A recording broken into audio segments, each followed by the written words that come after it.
Assalamualaikum warahmatullahi wabarakatuh. Halo guys, kembali lagi sama aku. Kenalin, aku Suci Rahmadani dengan 3 digit NIM terakhir 035 dari Prodi Teknologi Rekayasa Otomasi Universitas Diponegoro. Seperti biasa, aku kalau kembali ke sini pasti mau bawain satu materi. Nah, di sini aku mau membahas satu materi yaitu MATLAB dan dasar Simulink. Ayo langsung kita bahas. Nah, MATLAB itu apa sih? MATLAB itu adalah singkatan dari Matrix Laboratory, merupakan bahasa pemrograman dan lingkungan komputasi numerik yang kuat untuk menganalisis data, perhitungan matematis, dan pemodelan sistem. Nah, keunggulannya itu terletak pada kemudahan dalam mengolah matriks, visualisasi data, dan banyak toolbox khususnya, seperti kontrol, sinyal, AI, dan sebagainya. Nah, setelah itu apa sih Simulink itu? Simulink sendiri adalah add-on di MATLAB berbasis blok diagram untuk pemodelan dan simulasi sistem dinamis. Jadi pengguna dapat drag and drop blok seperti integrator, gain, dan sinyal input untuk merancang sistem tanpa harus menulis banyak kode. Jadi MATLAB itu kan sebuah software. Jadi Simulink itu ada di dalam software si MATLAB itu. Oke. Terus konsep modeling dan simulator. Modeling sendiri adalah proses membuat representasi matematis atau grafis dari sistem nyata, misalnya motor DC, rangkaian listrik, atau proses industri. Simulasi sendiri adalah menjalankan model tersebut di komputer untuk melihat respons sistemnya terhadap kondisi, sehingga kita sebagai user dapat menganalisis sebelum kita membuat prototipe fisiknya. Oke, lanjut. Di sini juga ada Laplace transformation. Laplace transformation itu dimana kita mengubah persamaan diferensial yang sebelumnya fungsi waktu menjadi persamaan aljabar dalam domain S. Kenapa sih harus kita ubah? Kenapa harus kita transformasikan jadi Laplace gitu? Kenapa nggak kita dalam bentuk persamaan diferensial aja? Mungkin teman-teman ada yang nanya gitu.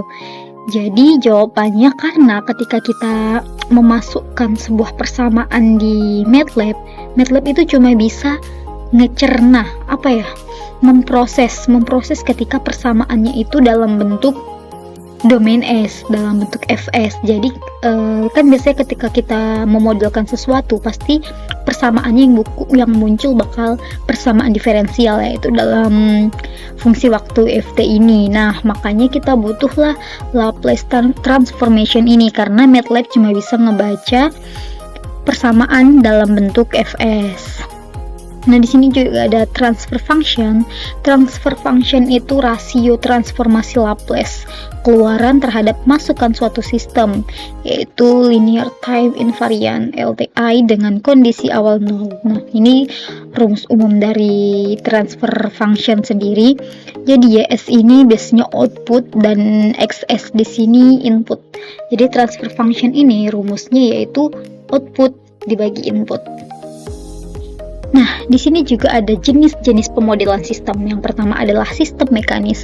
Sistem mekanik itu apa sih? Yaitu sistem yang fokusnya itu di gerakan benda. Kita memandang massa sebagai penyimpanan energi, pegas sebagai elemen yang memberikan gaya pemulih, dan damper sebagai peredam yang menahan gerak. Dengan menerapkan hukum Newton, gaya sama dengan massa kali percepatan, kita dapat merangkai ketiga elemen ini menjadi persamaan diferensial yang menggambarkan hubungan gaya, kecepatan, dan posisi. Jadi kalau sistem mekanik ini fokusnya lebih ke gerakan suatu bendanya. Nah, sedangkan jenis pemodelan yang kedua yaitu sistem elektrik. Di sistem elektrik sendiri kita itu berbicara tentang tegangan dan arus.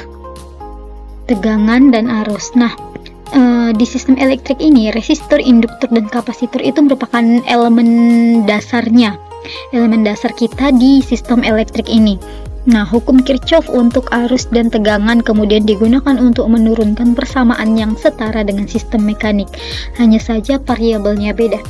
Kalau di sistem mekanik fokus ke gerakan, jadi sedangkan sistem elektrik sendiri ini fokus ke tegangan dan arus. Mungkin itu inti perbedaannya.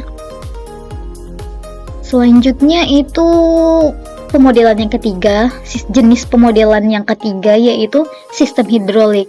Nah, kalau sistem hidrolik ini, aku yakin kalau teman-teman dengar kata hidrolik, pasti kita langsung ingatnya kayak, oh ini pasti pipa-pipa, fluida-fluida gitu. Soalnya aku juga gitu. Nah, jadi sistem hidrolik itu memusatkan perhatian pada aliran fluida dan tekanan.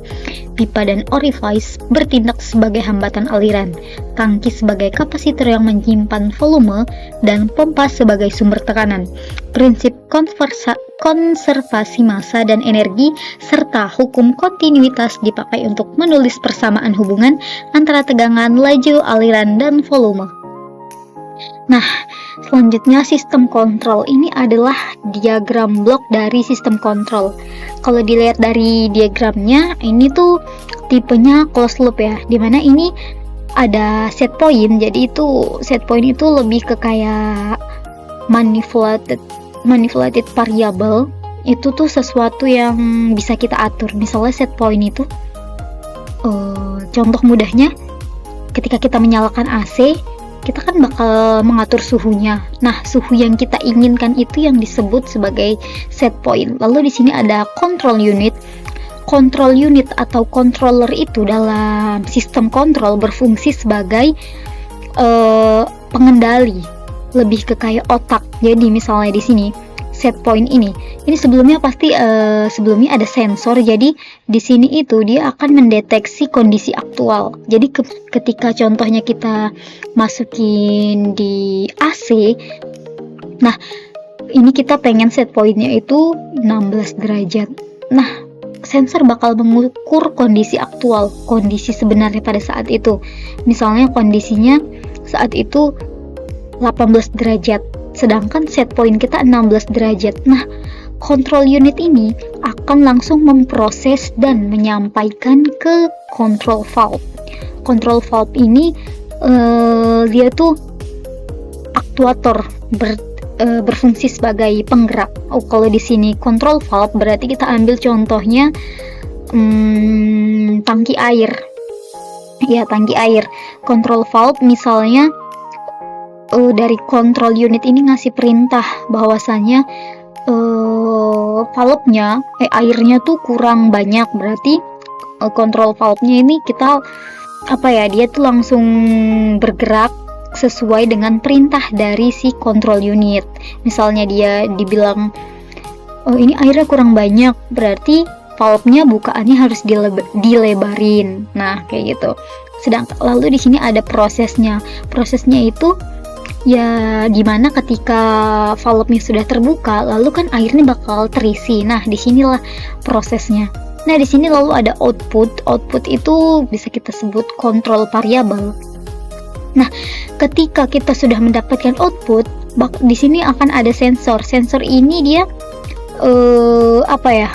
dia tuh kayak membaca output yang udah kita dapatin. Nah, lalu sensor ini semisalnya airnya itu dia kurang banyak, maka sensor ini akan menyampaikan ke awal lagi bahwasannya outputnya itu belum sesuai dengan set point yang kita inginkan. Makanya dia itu akan terus mengulangi sampai errornya nanti 0, sampai output itu sesuai dengan set point yang kita inginkan. Lalu transmitter ini apa? Jadi beberapa sensor itu outputnya biasanya ada yang analog, sedangkan di sistem controller ini biasanya controller cuma bisa ngebaca output yang digital. Makanya kita butuh transmitter sebagai ADC yaitu analog to digital, dimana dia itu mengubah output yang analog menjadi digital. Oke. Nah, mungkin itu aja penjelasan teorinya. Setelah ini kita bakal masuk ke simulasi penjelasannya di aplikasi MATLAB. Oke. Nah, kita udah ada di aplikasi MATLAB-nya. Ini adalah tampilan umum atau tampilan pertama kali ketika kalian menggunakan software MATLAB. Nah, karena kita di sini membahas Simulink, kita langsung masuk ke Simulink aja.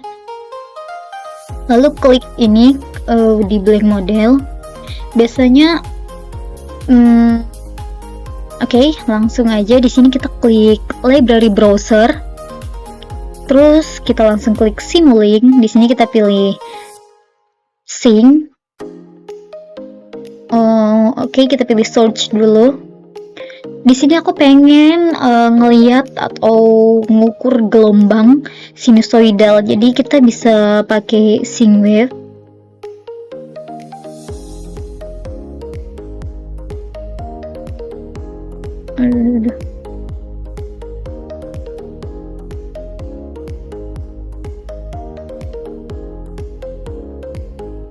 Nah,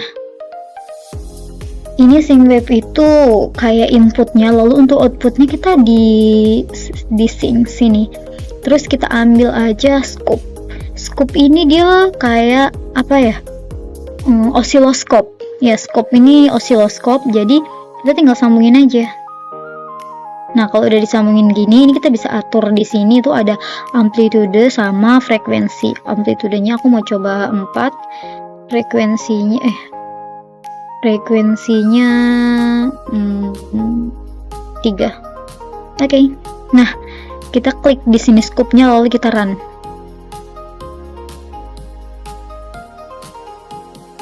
Nah, kalau udah run, untuk melihat hasilnya kita klik 2 kali di scope-nya.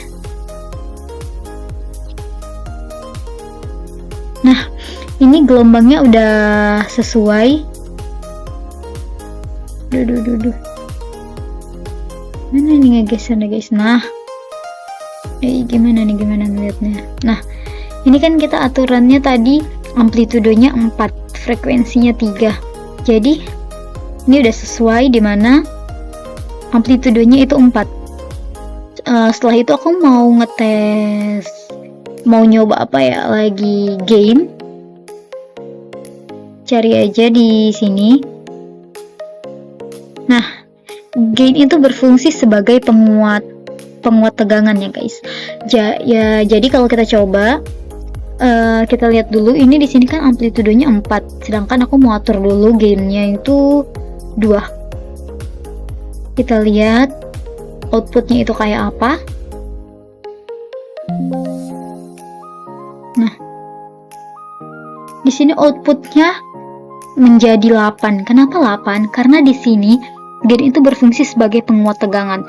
Tadi aku masukin amplitudenya 4, lalu gainnya 2. Jadi dia tuh karena berfungsi sebagai penguat, jadi ketika gain itu kita masukkan, otomatis amplitudenya itu akan mengalihkan dengan nilai gain yang kita isi sebagai user. Nah, selain itu aku mau nyoba apa lagi ya? Aku mau nyoba di sini kita bisa lihat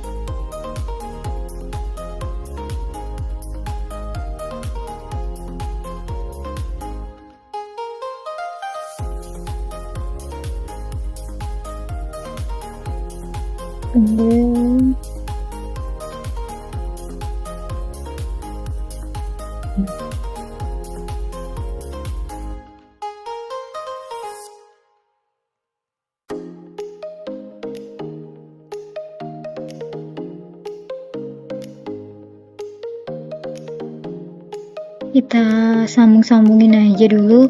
Aduh, ini aku tadi pakai MUX ya.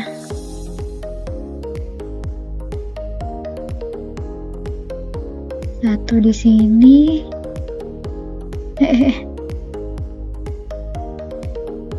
Satu di sini. Oke, kalau udah nyambung, kita langsung lihat di sini, kita run.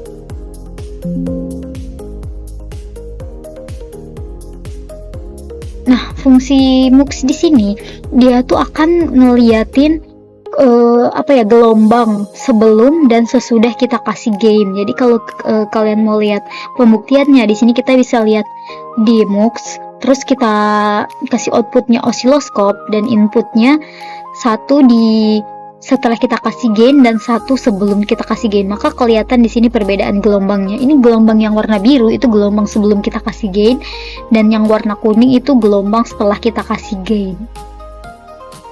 Oke, setelah itu aku mau lanjut simulasi apa ya? Mungkin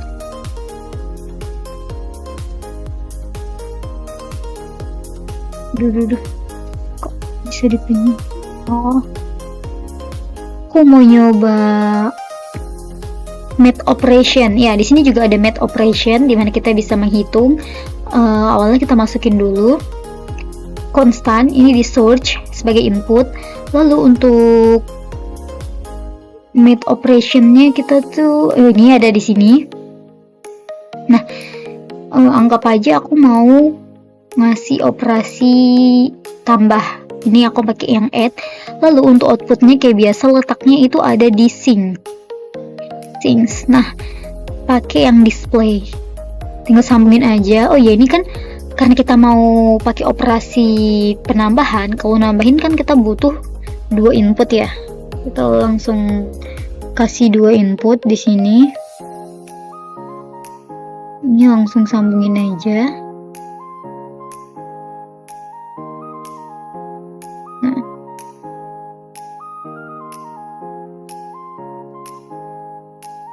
ini aku ganti 7. Oke. Karena ini nambah, kalau seperti yang kita tahu 7 tambah 1 itu hasilnya 8. Apakah ini benar? Nah, benar. Di sini langsung kelihatan hasilnya 8. Di sini juga ada beberapa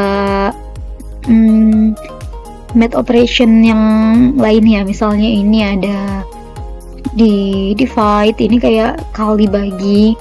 Terus ini juga ada polinomial, produk. Banyak. Kita mau nyoba yang mana lagi ya? Yang ini aja, subtract. Aku hapus dulu. Nah, ini belum kesambung.